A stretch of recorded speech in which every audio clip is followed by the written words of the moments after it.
સ્વસ્થ ભારત મિશન યોજનામાં વેસ્ટેજ કચરાનું વર્ગીકરણ કરવા માટે સરકાર દ્વારા સેગ્રીગેશન શેડ ગ્રામીણ વિસ્તારમાં ગ્રામ લોકોના હિત માટે બનાવવામાં આવી રહ્યા છે, પરંતુ ભ્રષ્ટ અધિકારીઓના પાપે તેમાં પણ ભ્રષ્ટાચાર આચરવામાં આવી રહ્યો છે,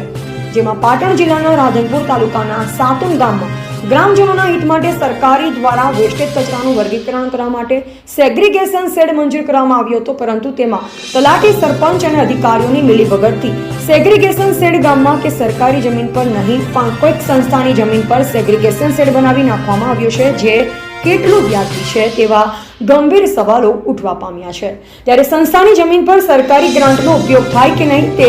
ભલી ભાંતિ અધિકારીઓ પણ જાણે છે, તેમ છતાં સંસ્થા પાસે સાંઠગાંઠ રાખી કે પછી રૂપિયાના વજનથી સેગ્રીગેશન શેડ બનાવી દેવામાં આવ્યો હોય તેવું સાતુન ગામમાં જોવા મળી રહ્યું છે, જે અંગે જાગૃત નાગરિકો દ્વારા આ બાબતે ઉચ્ચ કક્ષાએથી તપાસની માંગ કરવામાં આવી રહી છે અને સાતુન ગામમાં સેગ્રીગેશન શેડના ભ્રષ્ટાચારી અધિકારીઓને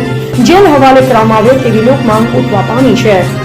Ashok Prajapati, AGP news India.